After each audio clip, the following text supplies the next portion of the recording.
All right, we are live back on the Andre Duke Show with Carter Smith, talking some TJ Watt today. We are on the Steel City side of things. Just want to give an update, see how everybody's doing today. It is Friday, so um, let's strap in and let's talk about it. Got the draft, NFL draft coming up. So that is something that we are going to keep close attention to see what the Steelers might likely do. I find it very interesting, some of the things that are coming out of, or what little is coming out of the TJ Watt contract negotiation. Do I think that this is good for the Steelers? I could see Pittsburgh probably moving on, maybe saying thanks, but no thanks, TJ. Do I think that the Steelers are actively shopping that, or did he leak it to the media to put some public pressure on the Steelers for keeping him around? You know, you had Myles Garrett in there get a big deal. There's the Aaron Rodgers side of things that I find very interesting. I would like to see how this whole thing is going to play out in the public persona. So, exploring the idea of maybe moving on from TJ Watt, would he be hard to replace? Yes. But, like I said the other day, his production at the end of the year just kind of fell off a cliff. For the Steelers, do I think that it's possible that they completely move on? Yeah. I could see in a world where they could, if they can't reach a contract, because I just feel like the Steelers are going to get something to the effect of something of value for him instead of just letting him walk at the end of the year. Pittsburgh's let many guys over the years walk, mostly on the offensive side of the ball. You got Manuel Sanders, Mike Wallace, Le'Veon Bell couldn't come to terms with the contract. So there's a lot of guys that have came through Pittsburgh that have what you would say have had great careers, but at the end of the day, it's all about the logo on the front. It's not about the logo on the back. I think that TJ is going to go quiet into the night on this particular negotiations? No. I think that Omar Khan and everybody in the front office has a complete idea of what they're willing to pay opposed to what they're not going to pay. I mean, I think there's a ceiling. You have the Aaron Rodgers stuff out there. Do I think that the Aaron Rodgers stuff is putting pressure on this? A little bit. I think Rodgers is going to wait and see what they do at the draft. I think there's a lot of things depending on what it is that they do at the draft. I don't foresee Pittsburgh doing the unthinkable and trading up. I think that at some point you have to secure the future. I was talking with some people the other day and other Steeler fans that are like, you gotta secure the future at some point. It's not that it's kind of, a lot of people get attached to players. That is something that is tough. And TJ's been there a while. Do I think that he'll end up with somebody? Yeah. I mean, he's going to have a job in the NFL. It just depends upon where he winds up. It's just a very fascinating thing here. The contract negotiation. Do I think that? Do I think it's going completely south? To a certain extent, yeah, because there was a report by Josina Anderson and said would say the vibe around Steelers camp is a little weird or a little odd, is the way she put it. Am I shocked that it's odd? No, because nobody knows who the hell the quarterback is going to be. That is the burning question. Is it going to be Mason Rudolph? Are they going to bring somebody else in? Are they going to draft somebody? Is it going to be Aaron Rodgers? I feel like at a certain point you've got to make a decision. You've got to stand firm on what you're going to do, because Mason Rudolph is kind of a career backup. I believe he got a little bit of a shot at Tennessee for a little bit. It didn't really go well, but Tennessee was kind of dying on the vine for the most part when it comes to him, his tenure down there. They let Mason walk at the end of his contract. They let Landry Jones go, but they drafted Kenny Pickett high. I still think the Kenny Pickett draft pick high has set the franchise back. I think that when you whiff on a first-round quarterback, it sets your franchise back 3 to 4 years. Do I think that it's going to get better anytime soon? Do I think Aaron Rodgers, he's not the long-term – Aaron Rodgers is not the long-term fit. I think through the draft, you've got to secure something that's more long-term going forward, just because you don't want to get back into the Pickett situation. There was no plan in place for when Ben was going to retire, although I think Ben told them going into that year, and I think everybody just in the room kind of looked around and said, well, what do we do?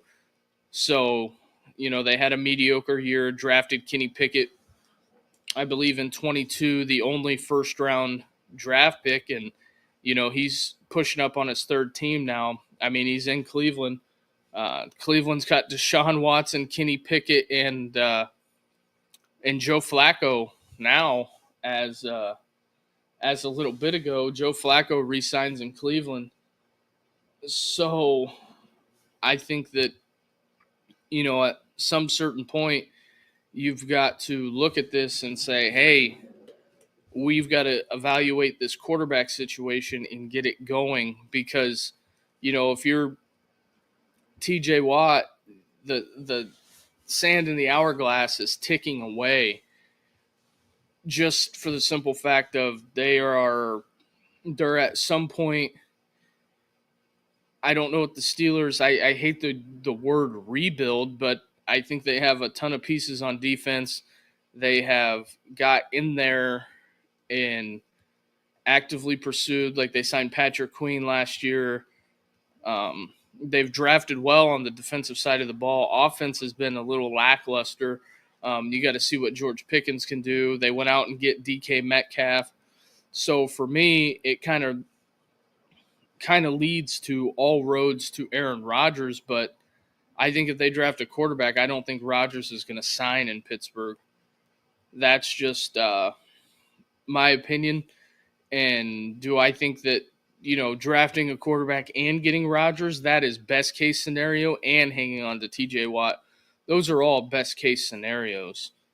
I feel that, there's a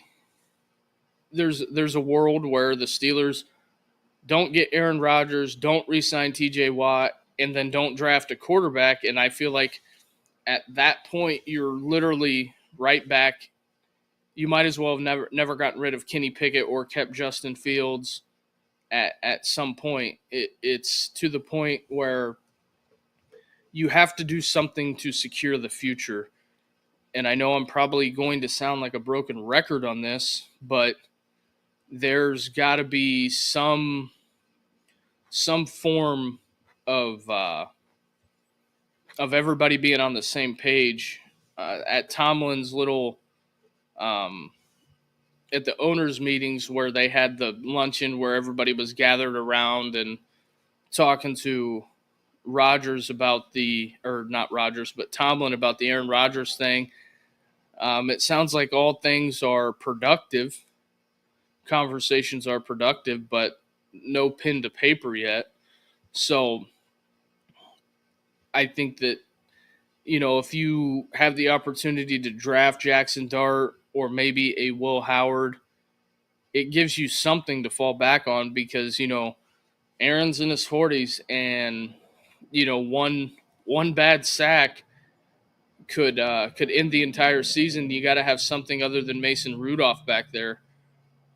But Tomlin did say at another juncture that, Mason Rudolph, he felt comfortable with him being the starting quarterback. So at some point there's got to be a little give and take here. I don't think that Omar Khan and everybody in the front office are just going to completely go full sell and put all the cap room into TJ Watt. They got to get a quarterback. It's a quarterback league. You need one, and there's going to be plenty of teams on the market looking for quarterbacks. I mean, Cleveland's going to be one. I think they're going to take a guy in the second round, and they could end up with Jackson Dart if the Steelers pass on him. But you have no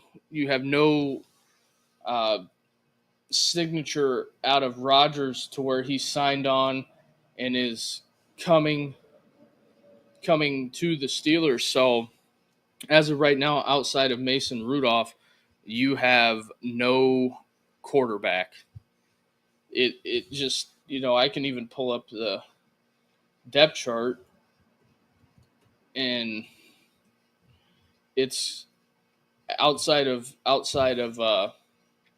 Mason Rudolph, it's going to be a very, very slim pickings. I also do think that, you're seeing reports that the Steelers could trade up and go get a Shedeur Sanders. Would that help the organization? By far, it would help a ton. Now, do I think that's realistic? No, I don't think the Steelers will be able to get in there.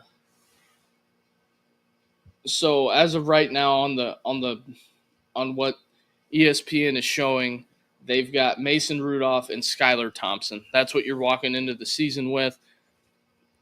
To me, the Steelers a lot of times don't sign big free agents and they don't make trades. Well, I think with all things being real here, you've got to make this decision what's best for the organization, not what's best for the player. I know Tomlin is catching tremendous heat on not winning a playoff game in several years, making the playoffs, having an above 500 record, but do the Steelers want to push this thing into the future and you trade TJ Watt and hopefully move up in the draft?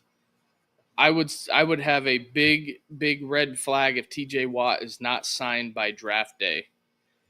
That's where I'm at on his situation. If he's not signed by draft day and Rodgers isn't signed by draft day, I know the Steelers don't like they like to call it something else like retool or reload or whatever you want to call it, but I think Pittsburgh will definitely draft a quarterback and build towards the future, start Mason Rudolph maybe a handful of games and say, we're just going to punt this season.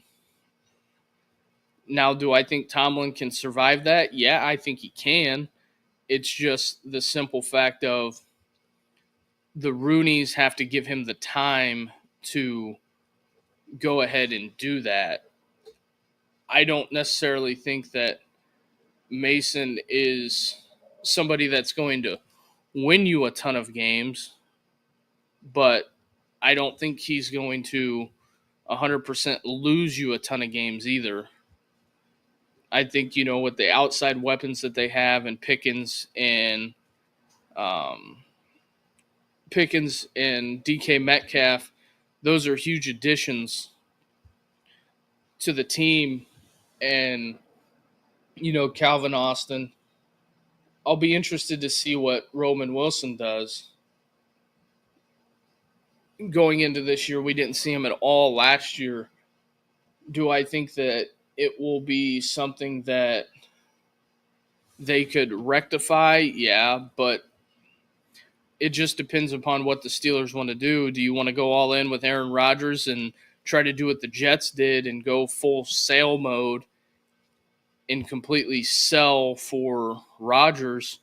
Or do you want to build for the future? And the Steelers are normally 9 times out of 10 super conservative on that side of the ball. I just feel like that they could do it.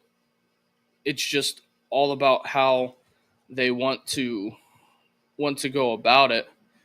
And do I think that DK Metcalf signed? I don't think he would have signed here if they didn't have a plan at quarterback at all. That's all I'm throwing out there. And the fact that they have completely, I wouldn't say nonchalantly, kind of have tiptoed around this whole thing.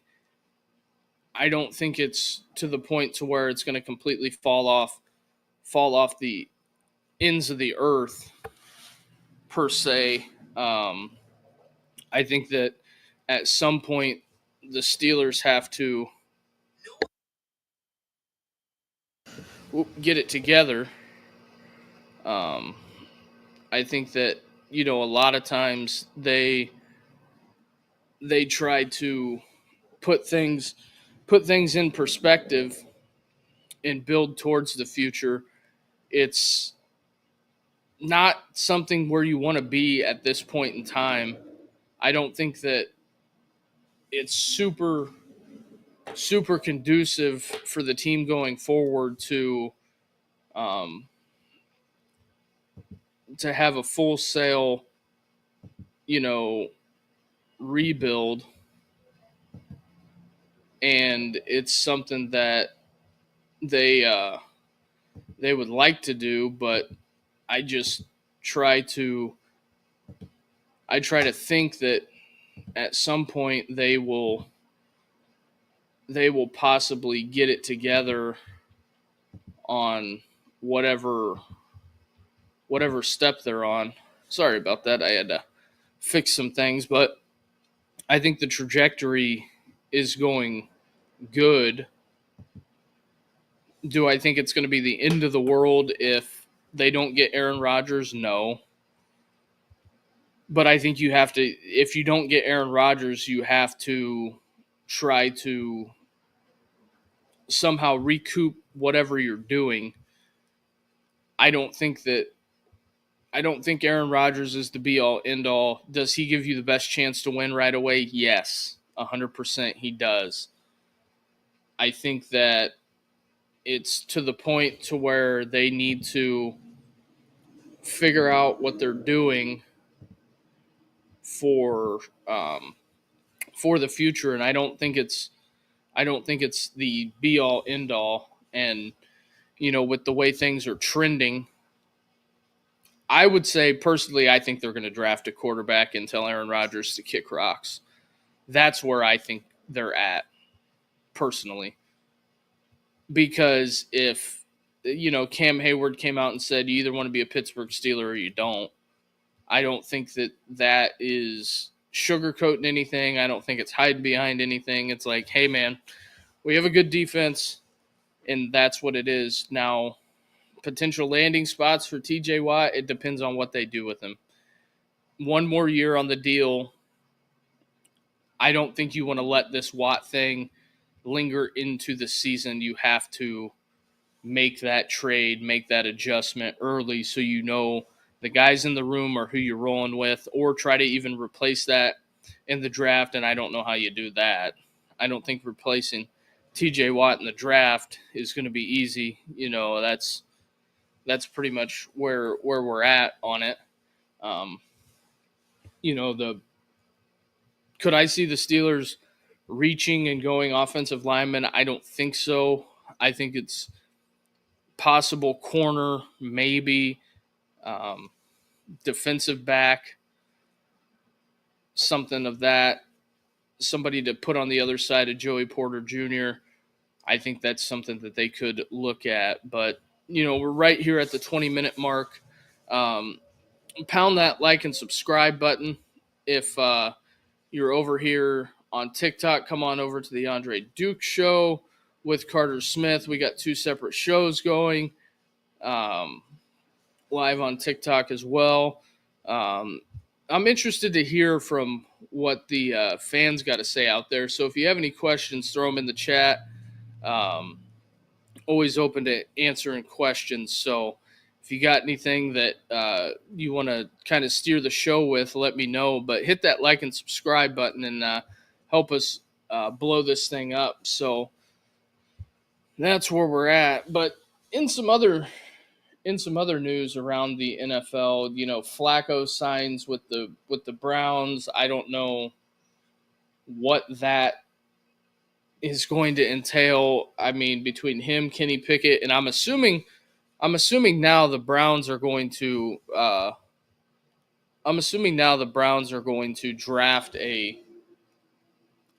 draft Abdul Carter, possibly. Do I think they're worried about the foot issue? Not necessarily worried about it. Flacco signs.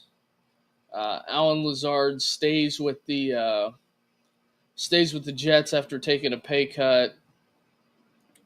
Now, do I think that some of the things floating out there are positive on what it's looking like for the Browns? I mean, it's the Cleveland Browns. Let's not fool ourselves here. And then when it comes to the Steelers draft picks, they don't have a ton of draft capital either. They got the 21st pick. They picked 19th in the 3rd round, picked 21st in the 4th, 20th in the 5th, 9th in the 6th, and 13th in the 7th round.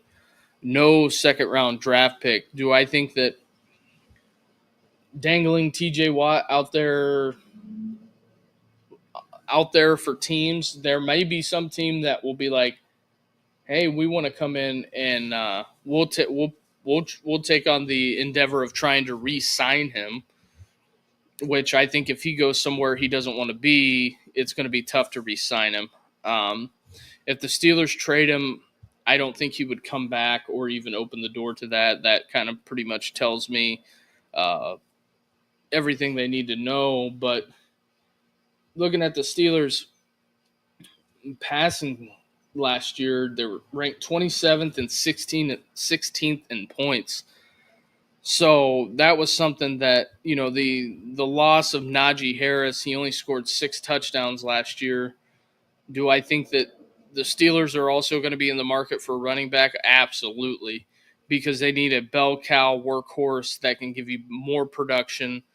I think it's very telling that Najee Harris only got a 1-year deal out of the Chargers and the whole Harbaugh experiment, and we'll see if he has a big year. I think the Steelers were pretty much, I think it was kind of mutual that, they didn't pick up the option there. So I think they're in the market for a running back, and I don't think that I heard some talk from the talking heads that the Steelers might be in the market for a wide receiver, and I just, for the life of me, cannot figure out why on earth that they would be on or be in the market for a wide receiver whatsoever. That just doesn't make any sense to me. Do I think that taking a wideout in the first round, I would not be real thrilled about that, because they took Roman Wilson last year, and Peyton Wilson came on strong. I think at the end of the year, uh, you know, so Peyton Wilson played in all 17 games, so I think that's something to be said. Roman Wilson, it says he played in one game, but I think that where they're at, it's a little rough. But you go through 22. They got Pickett, George Pickens, and Calvin Austin. So there's not a whole bunch of guys left on the roster. I mean, also what hurt was when they drafted Chase Claypool, it did not work out. So I think that it's been a little hit or miss on the wideouts. They had a guy in Deontay Johnson that also did not pan out. It was how do I want to put this? I think it was a mutual parting of ways with Deontay Johnson. If you go through just looking through the draft classes, the Steelers have kind of had a little bit of hit and miss. I mean, TJ Watt knocked it out of the park, but it's been a little rough the last couple of years. So some of the guys that I think that they could get in the draft, I think it's kind of a wild card. But I go back to the quarterback. It's a quarterback league. You need a QB to function in the NFL, and I think the Steelers the last couple of years have realized that. So it's not been as peachy as they've wanted it to be. You go back and look at the playoff success. Lost to Baltimore last year, lost to the Bills the year before that, got blown out by the Chiefs in 21, lost to the Browns in 20, and then there was a 3-year hiatus, and then the embarrassment that was the Jacksonville Jaguars in 17. So I think that it's one of those things that Tomlin needs to get some success under his belt in going to the playoffs. Just because I don't think that it's conducive for the team's behavior. And here's a wild stat for you. If Tomlin wins 10 games this year, he's gonna tie Chuck Noll for the winningest coach in Steelers history. And if he wins 11 games, he'll be the winningest coach in Steelers history. Tomlin's playoff record is 8-11. So I think he needs to right some wrongs there. And the history of the Steelers, Tomlin, Noll, and Cowher are the only ones to, and Jock Sutherland from 46 to 47. There's only been 4 coaches that have taken this organization to the playoffs. So am I shocked that where we're at here? No. But I mean, also, for as much as people want to get on Tomlin about playoff success, I think that you can roll on down to Baltimore and take a look at what's been going on with John Harbaugh. I'm gonna pull those up here in a second. What it's been, for the Ravens the last couple of years. Harbaugh's won a playoff game 2 years in a row. But the outside of 2012 was the last time he's won anything. And all the Ravens fans are going to say you're a hater, all of that fun stuff. Which I mean, I can wear that. I'm not a Ravens fan, so the thing with Harbaugh is that the Ravens have only had 3 coaches since they moved from Cleveland. So Harbaugh is the winningest coach in the franchise history, but his playoff record really isn't the greatest either. He's 13-11. That is something, and he's been there since 2008. He's 172 and 104. So I think that they have a lot to improve upon, because in 17 Harbaugh 9-7, 8-8 and 16, 5-11 and 15. And then in 14 he lost in the divisional round, didn't make it in 13. And that's all coming after a Super Bowl. So just because he's won some wild card games, are you going to give Harbaugh the ultimate pass of the century? I mean, he's had a little bit more playoff success, but I don't think it's everything that they've thought it was going to be. So I think that you've got to let that simmer for a minute, and then we can take a look down in Cincinnati. What Zach Taylor's done. Marvin Lewis put everything he had into the Ravens, and it was rough. Outside of Zach Taylor going to the playoffs, he hasn't been to the playoffs since 22. He won the wild card game, the divisional game, and then lost to the Chiefs. And then in 21, he lost in the Super Bowl. And then it's the Bengals have not had the greatest luck in the playoffs outside of making that one Super Bowl. Zach Taylor overall has a losing record of note. I would like that to be noted. He is 46-52. Although his playoff record is pretty decent. He hasn't been doing it as long as Harbaugh or Tomlin, but he's 5-2, but has made the playoffs significantly less. Taylor's first year was in 19. He was 2-14, 4-11, 10-7. That was the year they went to the Super Bowl, and then following year they lost in the conference championship game at 12-4, and then 9-8, 9-8. So, and then if you get in the Wayback Machine, Marvin Lewis lost 1, 2, 3, 4, 5, 6, 7 in about a 10-year period.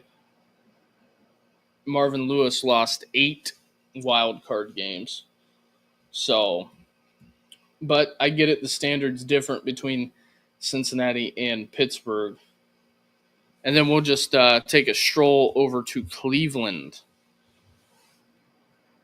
and look at how that has been going. I mean, Stefanski caught lightning in a bottle with that 1 year with Flacco. So it's been, it is what it is. I think Stefanski, the year that he beat the Steelers, that was it. Pull up his coaching record here. Stefanski, another coach, he's 4 games under 500.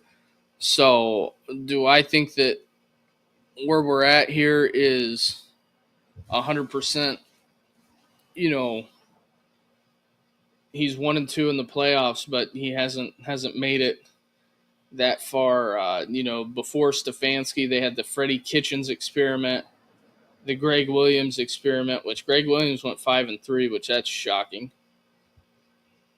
But Freddie Kitchens 6-10, he got fired. Hugh Jackson 3-36 in one tie.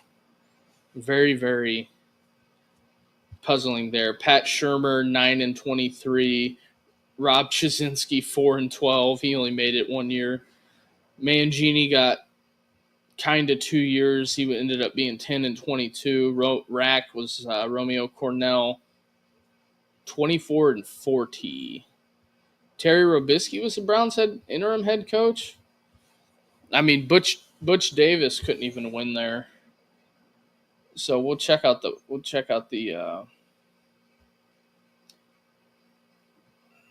something a little of note, the head-to-heads here.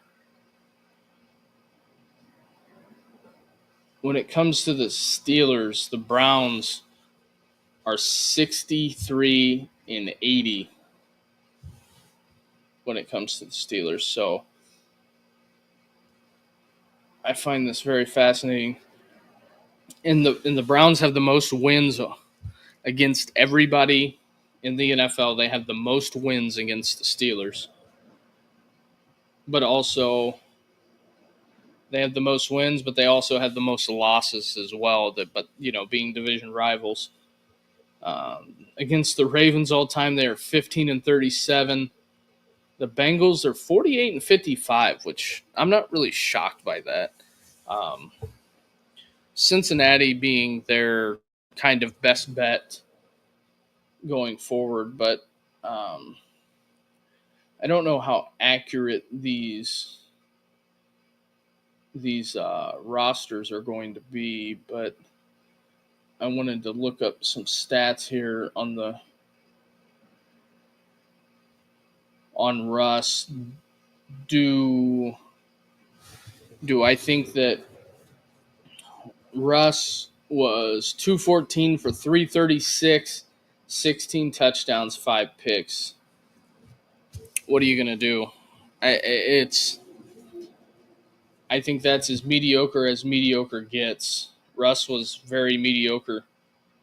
He did win some games, but down the stretch, I think Russ completely folded like a cheap lawn chair, just in my opinion. So I think that going forward, I think the Steelers need to retool the offense, and I think it starts at the quarterback position. I know a lot of people are going to complain and say that all you want to talk about is the quarterback. Well, it's kind of the most important position going forward. And then, the year before on the Kenny Pickett side of things,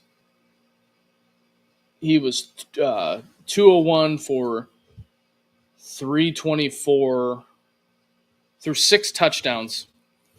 And I think that has a lot to be said, that your quarterback and running back had the same amount of touchdowns. I think that,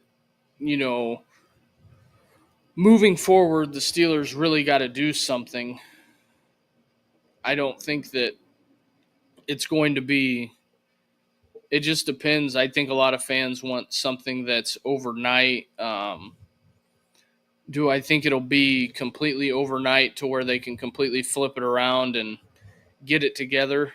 You just need to get the quarterback situation figured out. I know I hate to be kind of mundane and talking about the same thing, but Kenny Pickett threw 6 touchdowns and Russ threw 15. You have to generate points somewhere. I don't think that it's going to be something that will be able to be fixed overnight. Not 100%, but I think, having a young guy back there and getting it somewhat situated, at least for the future, I don't think that is a big ask, in my opinion, what you're trying to ask the Steelers to do. I find that it's kind of interesting that they don't want to address it head on, like I feel like they almost should. But it's the Steelers. They don't ever do that. They don't typically make big trades. And then Najee Harris the year before, the Pickett year, barely 1,000 yards, 8 touchdowns, 29 catches for 170 yards. So, I mean, not exactly lighting the world on fire, to be honest with you. But, I mean, you even go into this year with Russ. Hold on. Where was that? I'm trying to find the passing. Yes, Russ. I mean, Russ completed. I mean, he played 5 less games than what Kenny did last year, and Russ completed 13 more balls, threw 10 more touchdowns, and 1 more pick. But the attempts and all of that were pretty much the same. But I think Russ was serviceable. So, but Najee Harris rushed for like 10 more yards on more attempts and had less touchdowns. So that's just kind of where that's at. But we're at the 40-minute mark. Appreciate everybody tuning in. If you're watching on X, come on over from X to YouTube and join the chat and get interactive. Love to take some questions. So, but smash that like and subscribe, like it says down there on the ticker. We'll close this last segment out with a little bit of a whip around the league. We'll revisit the top of the draft to see who's going to go where, and a couple other things. So that is where we're at. So, but come on over, hit that like and subscribe button, and help us blow this afternoon show up. So, with that being said, just some other notes. Abdul Carter visits pre-draft visit with the Giants. I think the Commanders will be interesting this year. Julio Jones retires. So I think that, the league's going to be real interesting, to say the least. I think that the Commanders could be one of the top teams in the NFC next year. I mean, you're going to have the Eagles with Saquon, so it's going to be a kind of a hot topic. But we talked about it going into it this year. Yeah, it's Pickett, Flacco, Watson. I don't know if that is the quarterback room that I would like to be rolling in there with. And here's an interesting stat. I know how everybody feels about kickers, but Adam Vinatieri started 14 seasons for the Colts as a kicker. He was there from 2006 to 2019. CBS Sports has got this up. The Colts have had 5 different kickers in 5 seasons since he's retired. So that goes to show you a lot of people give kickers a lot of grief, but it's one of those things that they can make you or break you. So that's kind of where that is leading it. But also, it's kind of like the Steelers with the evolving quarterback door. It is it's been ever revolving ever since the departure of Ben, that no one had a plan for. I think that is to be said, that they need to have some type of semblance of a plan. I think you get younger, and I think you punt the Aaron Rodgers project. I don't know that it's going to be one of the best things, but I'm just really hoping that we see something. Maybe we'll see something shake throughout the weekend with T.J. Watt. The cryptic post. Maybe we'll see something that is positive in him staying with the Steelers. I don't think it's the end of the world that if they move on from him. I mean, is your pass rush going to take a significant blow? Yeah, but Hightower, Wilson, Patrick Queen, the other linebackers that are in the room need to step up, and so that's kind of where I'm at on it. You need guys in the room being able to step up because the NFL stands for not for long,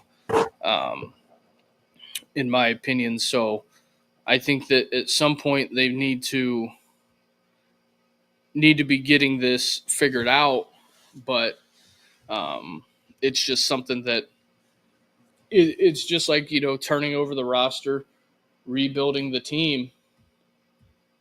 That is something that needs to be done. A lot of people are going to probably hate the TJ Watt departure, but if it happens, I'm sorry, but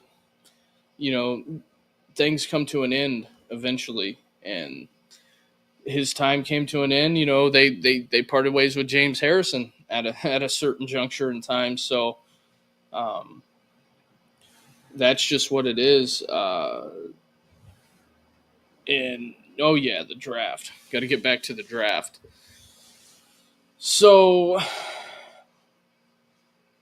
now ESPN has Abdul Carter as the best overall, but Cam Ward is still the number one quarterback. You have Cam Ward, Shedeur Sanders, Jackson Dart. I just one thing I don't want the Steelers to do is draft Jalen Milroe. I don't foresee that boding well. I think it's pretty funny that Quinn Ewers is ranked behind Will Howard to the NFL, or to ESPN. But I think if the Steelers want to go running back, if they're there, I like the four guys for the Steelers. I like Travion Henderson. I like Quinshon Judkins. I like Caleb Johnson, Cam Scatteraboo, Dylan Simpson. Those are a couple of guys that I like. And if he's there in the later rounds, even though he's had a little off the field issue, he fell in the draft. Trevor Etienne, I believe his brother's Travis, that plays for the Jaguars. And Damian Martinez, some late round guys. Oh, we got Corey here. What do you got for me, Corey? Milroe looks like a joke to me. Bama's QBs don't work out well in the pros. Either 2 good seasons and they fall completely apart. I agree, 100% agree with you on that. Because I seen some mock stuff that they had Milroe going in the late rounds to the Steelers, and I just thought to myself, the Steelers do not need a project. Out of the quarterbacks that I do like, I think the Saints are going to jump up and take Jackson Dart at 9. I really do think that's going to happen, and I think somebody will take Milroe got invited to the draft. He's going to be there night 1. He's going to be there for round 1 at the draft. Whether he shows up or not, that I don't know, but he's going to be there, so I don't think the NFL would have invited him if they didn't think somebody was going to draft him. That's not my take. I'm not in control of that list. If it was me, I would just do the draft in 2 days, first 3 rounds one day, and 4 through 7 the next, instead of turning it into a 3-day event. I get it. The teams probably like it, just for the simple fact of it lets them go back to the drawing board. But the only Bama quarterback that's worked out, in the last couple of years has been Jalen Hurts. I mean, they won the Super Bowl, so with the Eagles, I think it'll be interesting. I'm real curious on where Curtis Rourke and Kyle McCord go. ESPN's only got 11. They only have 11 guys up. And then that guy from Jacksonville, the former Jaguar, saying Mason Graham is not a football player, or we need football players. But a guy that I like in the mid rounds at defensive tackle, if they want to get one, is probably J.J. Pegues and Ty Hamilton. A couple of guys to keep an eyeball on those guys. I think that Ty Hamilton, he could turn out to be a solid pro. J.J. Pegues is going to be, I think he's got a shot. But, Mason Graham, Derek Harmon, Walter Nolan, Kenneth Grant, and T.J. Sanders, those are all probably going to be gone in the first 2 rounds, I would assume, depending on teams that draft by need. So I think that's something. I'm worried Dart is overhyped as well. I think people are sleeping on Will Howard in the 3rd. I think the big name, RB Ibuka, if you don't want Dart. Need Scadaboo or whatever in the 3rd. Yeah, I agree with you. I'm hoping – I would really like to see them get Travion Henderson or Quinshon Judkins, but I just don't think they'll be around in the 3rd round. Maybe I'm overhyping it, but I don't know if they'll be around in the 3rd round, to be honest with you, Corey. Because I think there's going to be a run on running backs.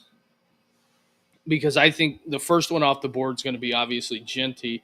But I think that if Trey and Quinshon are gone, I think Caleb Johnson, Cam Scadaboo, or Dylan Sampson could be viable options.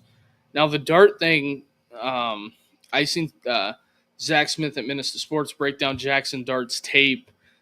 Jackson didn't look 100% great at times. He looked rough, just on principle. I trust Zach's opinion on evaluating quarterbacks. I mean, he did coach college football, but Dart's mechanics looked like shit. So that's something to be said.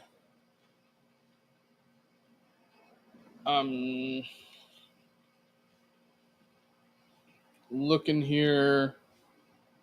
And then I'll be interested to see where Mike Green, the guy out of Marshall, goes. I think that, you could get – I think Nick Scorton is a guy that didn't test very well. As a defensive end, he could come in and contribute right away. The kid out of Texas A&M, he led the Big Ten in sacks, and then he transferred back to Texas. He was originally from Texas, was recruited, I believe, by Jeff Brom. When Brom was at Purdue, he ended up staying at Purdue 1 year and then transferred back after he led the Big Ten in sacks back to Texas A&M. So I think Nick Scorton is somebody for the Steelers to keep an eyeball on. And also JTT out of Ohio State, Jack Sawyer. We'll have to see if there's anybody that likes them more than the Steelers. But as far as DB goes, I don't know what'll be left in the later rounds. I think you could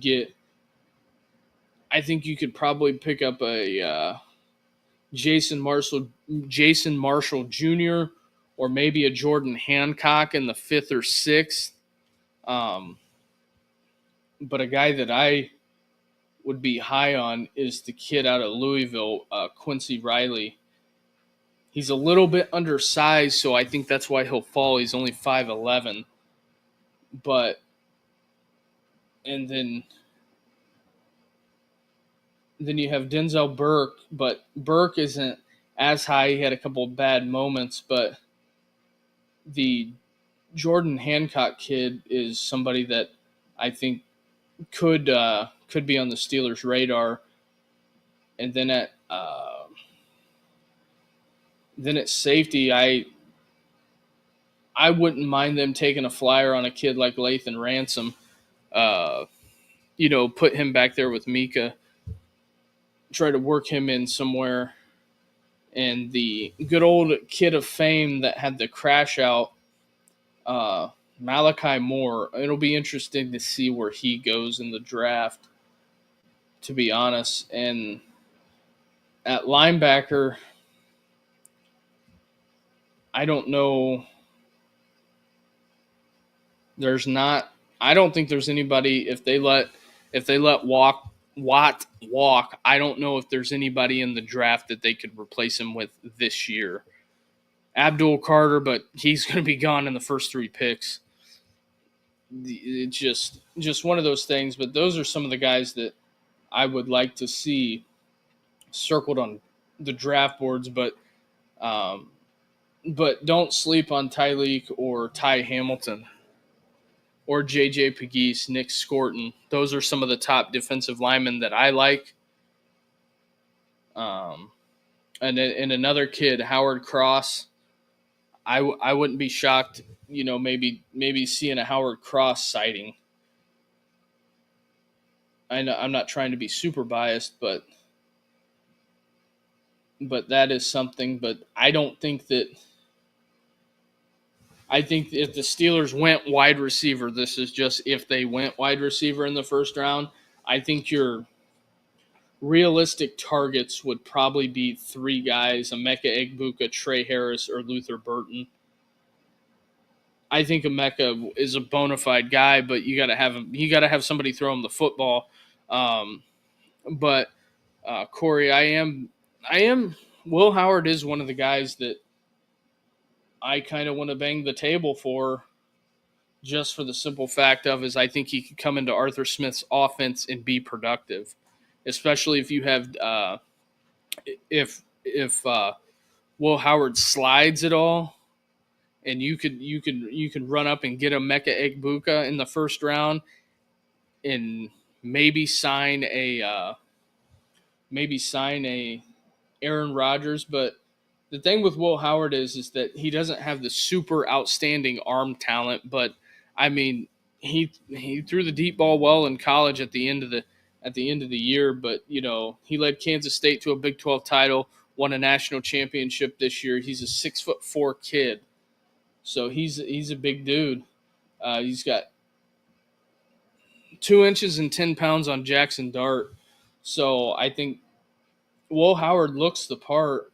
A guy that I would be scared of is Quinn Ewers. I feel like the kid's made of glass, has not been healthy the last couple of years. So I'm just looking at it. I'm not trying to throw the can down the road or kick the can down the road, but I'm kind of more on the Will Howard train than Jackson Dart at this point, because I think the Saints are going to reach up and get him. The Saints and the Browns have spent a lot of time with him, and maybe Will Howard's the guy. My guy Kirk Barton over there at Buckeye Scoop has covered Will Howard extensively, knows the kid, and said that if he was in the NFL locker room, he wouldn't mind having him as his quarterback. So the one thing I know about Will Howard is that he's going to come in and compete. The NFL game's a lot faster. It's different than the college game. I think his receivers in college, you could argue, are probably better than what the Steelers have.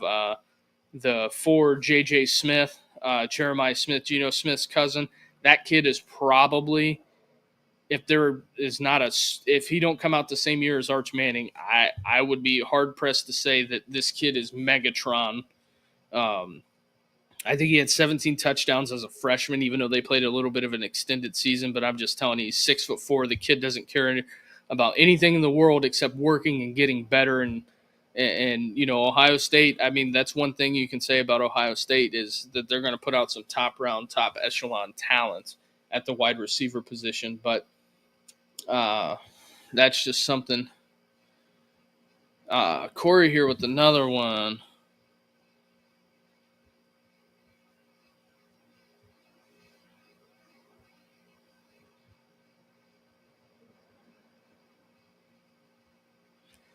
Yeah, that is something that I think best case scenario. And we'll keep this going a little bit. Hit that like and subscribe button, everybody, if you're watching out there. Come on and join the chat. Corey's asking some good questions here. We're getting some good Steelers talk in. Is what we got rolling. But as he points out there, what else you got here? Mason seems like a yes man and will not advocate for himself or any other QB. Now, the thing I will say with on the Mason Rudolph thing is I don't think he's going to rock the boat. I 100% agree with you on that because as he's looking at it, he's the starter going into the season. If they draft a Will Howard and they go out and sign an Aaron Rodgers, if they sign an Aaron Rodgers, draft a Will Howard, and somehow find a way to keep T.J. Watt, I don't care what they do the rest of the draft.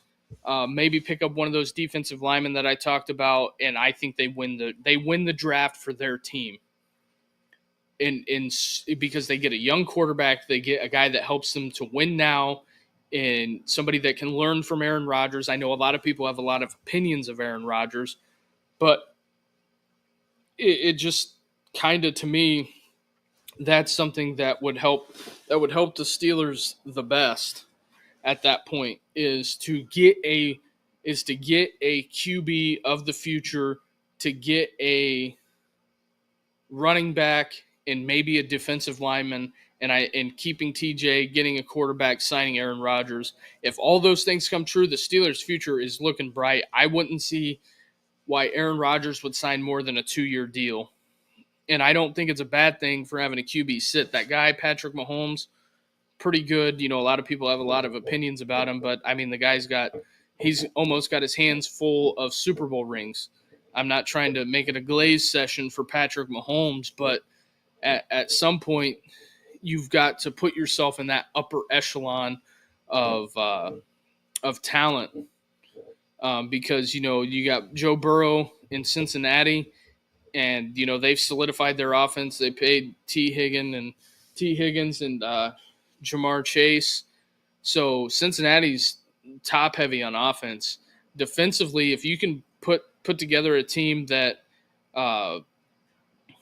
can score points, I think, you know, if you go back and look at the Steelers season, if they could average, you know, more than 30 points a game, I think that record is dramatically different because there was just times they just couldn't score the football. I think, you know, Indianapolis is another game that comes to mind. At Denver, Denver's not so close. So I think that, you know, a lot of what the Steelers are dealing with here is something that, you know, you can get fixed in this draft in this time frame. But we've ran over an hour, so that's just something that I'm looking forward to. And then on the college football show, we're going to be going around, I think, 1 o'clock, possibly on Saturday. Got to hammer that out with Carter. I know Carter's going to be back for a late night show. Just something we got cooking here because everybody's schedules are all over the place. But if you can do us one favor and hit that like and subscribe button and help us grow this thing. I'm playing with the time on this show. If I could get some feedback in the comments on what time you would think it would be better for, you know, the Steelers talk, because we do a 7:30 show as well, but that is all college football. This is more NFL driven and laden. So with that being said, if everybody could hit the like and subscribe, help us grow this thing. We'll be back. Give us some feedback in the comments on what time would work for everybody that we can sit down and have this chat. And Corey, appreciate you coming out and asking some questions. That's what we like over here. So, but with that being said, everybody have a good weekend. Be safe. Don't drink and drive, and have a good weekend.